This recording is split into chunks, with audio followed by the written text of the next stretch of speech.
আসসালামু আলাইকুম, কেমন আছেন আপনারা? এবার আমরা আপনাদের জন্য নিয়েছি ওয়ারির কিছু স্ট্রিট ফুড। ওয়ারির সেলারের নিচেই আমরা দেখলাম যে ডানে বিক্রি করছিল পিৎজা, বামে বিক্রি করছিল বাটি চাট। বাটিও খেয়ে ফেলা যায়, এই ট্যাগলাইনটা ওনারা দিয়েছিলেন। বলছে এটাতে কাশ্মীরি টেস্ট পাওয়া যাবে। দোকানটার নাম হচ্ছে মাসালা ব্লাস্ট। বাটি চাট আইটেমটা আমি আমার লাইফে এটা ফার্স্ট টাইম খেয়েছি। আপনারা কে কোথায় এর আগে খেয়েছেন কাইন্ডলি আমাদেরকে কমেন্ট করে জানাবেন। বাটি চাটের প্রাইস হচ্ছে 100 টাকা। ওনাদের আরেকটা আইটেম আছে, সেটা হচ্ছে দই বড়া। দই বড়া আইটেমটা হচ্ছে 60 টাকা। ওনাদের সবচেয়ে যে জিনিসটা আমার ভালো লেগেছে সেটা হচ্ছে ওনারা অনেকটা হাইজিন মেনটেন করেছেন। হাতে গ্লাভস পরে নিয়েছেন, তার পাশাপাশি যে ইনগ্রিডিয়েন্টসগুলো ওনারা ইউজ করেছেন, এই যে আলু আর ডাবলি, তার পাশাপাশি অন্যান্য যা কিছু ওনারা ইউজ করছেন অনেক পরিষ্কার পরিবেশের মধ্যে ছিল।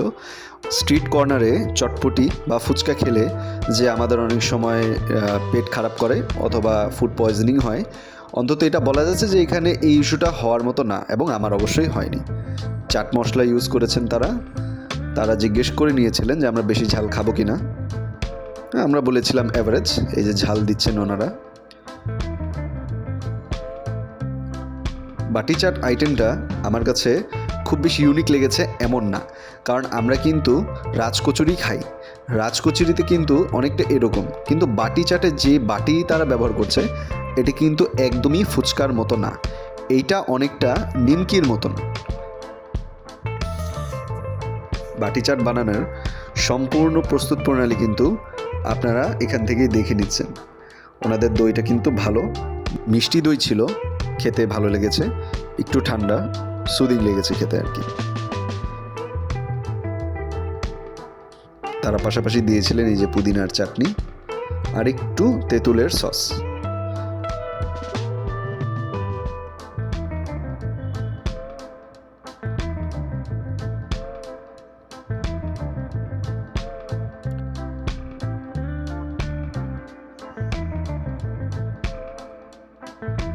দেখতে জিনিসটি সুন্দর লাগছিল, কিন্তু তারা এটার সাথে ইউজ করেছেন উপর দিয়ে চানাচুর, অথবা আমরা যে বলি ঝুরি ভাজা, অনেকে ঝুরি ভাজা বলি, এটা তারা একটুখানি দিয়ে দিয়েছেন।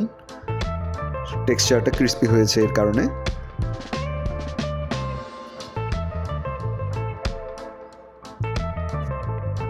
সাথে তারা দিয়েছিলেন ফ্রেশ ধনেপাতা, টমেটো, পেঁয়াজ আর কাঁচামরিচ।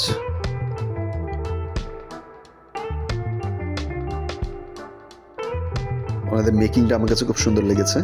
টেস্ট সত্যি বলতে আমি 10-এ 8 দেব। আপনারা চাইলে অবশ্যই ট্রাই করতে পারেন। এরপর আমরা গিয়েছিলাম লাইভ পিৎজা পয়েন্টে। এর আগে আমাদের প্ল্যানিং ছিল আসলে সত্যি বলতে পিৎজা হাটে যাওয়ার, গিয়ে দেখি অনেক ভিড়। পরে চিন্তা করলাম পিৎজাই যখন খাবো লাইভ পিৎজাটাই ট্রাই করি। লাইভ পিৎজার যে বিষয়টা আমার কাছে সবচেয়ে বেশি ভালো লাগে সেটা হচ্ছে ওদের ইনগ্রিডিয়েন্টগুলো খুব ফ্রেশ থাকে। আমার সামনেই তারা ডোটা ছিঁড়ে নিল, আমার সামনেই তারা ডোটা বানাচ্ছে। এই বিষয়টা আমার কাছে খুব ফ্যাসিনেটিং মনে হয়। আপনার খাবার যদি আপনি প্রস্তুত হতে দেখেন, স্পেশালি এই টাইপের আইটেম যেমন বার্গার, পিৎজা, পাস্তা, নুডলস, এই টাইপের আইটেমগুলো, তখন কিন্তু নিজের কাছেও ভালো লাগে। দেখেন, আপনারা টোটালি ওনাদের প্রস্তুত প্রণালীটা দেখে নিতে পারবেন। সুন্দর করে ওনারা আসলে 11 ইঞ্চি নিয়েছি, জানি না 11 ইঞ্চি হয়েছে কিনা, কারণ আমি দেখিনি যে ওনাদের কোনো কিছু দিয়ে মাপতে। হয়তো ওনাদের 12 ইঞ্চির মতোই হয়, বাট ওনারা রিস্ক অ্যাভয়েড করার জন্য, যেহেতু অনেকে আবার স্কেল নিয়ে মাপতে যায় যে পুরোপুরিভাবে 12 ইঞ্চি হয়েছে কিনা, এই জন্য ওনারা 11 ইঞ্চি লিখে রেখেছেন। এই পিৎজাটা আমি নিয়েছিলাম ইটালিয়ানো স্পেশাল পিৎজা। এটার মধ্যে আমার 400 টাকা কস্ট পড়েছে এই পিৎজা নিতে।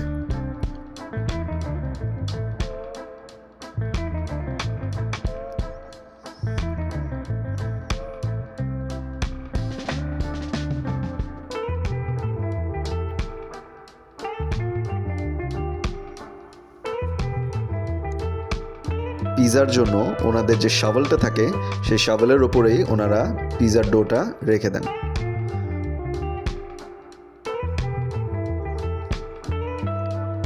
টানা হিচড়ার কোনো রিস্ক নেই, একবারে বানানোই শুরু করে ওনারা এই শাভেলের ওপরে। জাস্ট শাভেলটাই ওভেনের ভিতরে রেখে দেন, উড ফায়ারের যে ওভেন তাদের সেটার ভেতরে। ভালো করে হোল প্রিপেয়ার করছেন যেন ডোয়ের ভিতরে সসগুলো যায়। সসটা খুব ঠিক ছিল না, বাট সসের একটা দারুণ টেস্ট ছিল। এটা কিন্তু নর্মাল টমেটো সস না, টমেটো সসের সাথে তারা হয়তো আরও অন্যান্য কিছু ইনগ্রেডিয়েন্টস ইউজ করেছে, যার কারণে সসের টেস্টটাও কিন্তু ভালো আসছিল।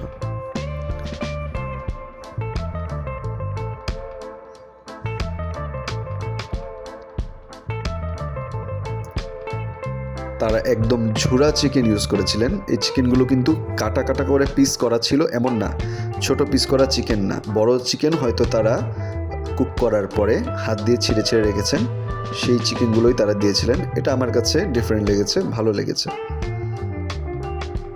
মনে হচ্ছিল চিকেনটা সম্পূর্ণ ম্যাশ করে তারা পিজার উপর দিয়ে দিলেন।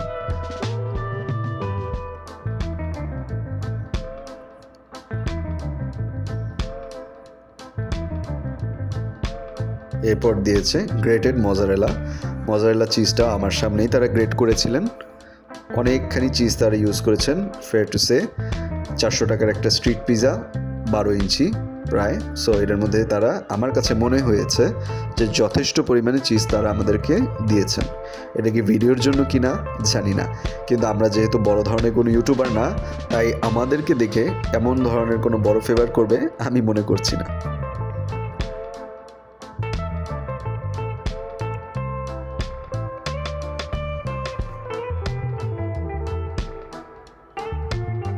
তারা টমেটো এবং ক্যাপসিকাম ইউজ করেছিলেন। এটা রেড বেল পেপার বলে অনেকে কনফিউজ হতে পারেন, রেড বেল পেপার না, তারা ফ্রেশ টমেটো ইউজ করেছিলেন। সসেজের পিসগুলো যদি আপনারা দেখে ভিডিওতে বুঝতে পারেন, সসেজের পিসগুলো কিন্তু যথেষ্ট মোটা ছিল। এই বিষয়টা আমার কাছে ভ্যালু ফর মানি মনে হয়েছে, কারণ আমরা বিভিন্ন জায়গায় যে পিজা খাই, সসেজগুলো অনেক পাতলা করে কেটে দেয়। মুখে সসেজটা মনে হয় চিপসের মতো, কামড় দিলাম আলুর চিপসের মতো ভেঙে চলে গেল, ফ্লেভার বুঝতেও পারি না সসেজের। কিন্তু এই ক্ষেত্রে আবার তাদের এমনটা হয়নি, সসেজগুলোর পিস ভালো লেগেছে আমার কাছে। শেষে তারা ব্ল্যাক অলিভ সাজিয়ে দিলেন এটার উপরে। তারপর আমাদের পিজা চলে গেল রান্না হওয়ার জন্য উড ফায়ার ওভেনের ভেতরে। শীতের দিনে গরম গরম পিজা খেতে আসলে খুবই মজা লাগে। ওপর থেকে তারা অরিগ্যানো দিচ্ছেন, আর কিছু চিলি ফ্লেক্স ওপর থেকে পরে নিয়েছিলাম। পিজাটা আমার কাছে সত্যি বলতে টেস্ট খুবই ভালো লেগেছে, একদম ফ্রেশ লেগেছে। গরম গরম খেয়েছি, 400 টাকা দিয়ে খেয়েছি, তাই আমার কাছে ভ্যালু ফর মানিও অনেকটা লেগেছে। আপনারা কমেন্ট করে জানান আপনাদের খাওয়া বেস্ট উড ফায়ার পিজা কোথায়। এই যে দেখেন পিজার সামনের লুক। চিজ পুল তেমন হয়নি, কিন্তু ট্রাস্ট মি চিজ অনেকখানি ছিল। ভিডিওটি যদি ভালো লাগে আমাদের চ্যানেলটিতে সাবস্ক্রাইব করবেন। আমাদের ভিডিও দেখার জন্য ধন্যবাদ। আমাদের নতুন চ্যানেল ডেইলি বিডি ভিডিও, ওটাতে আপনারা কাইন্ডলি সাবস্ক্রাইব করে দিবেন। আপনাদের সবার সাপোর্টের জন্য ধন্যবাদ।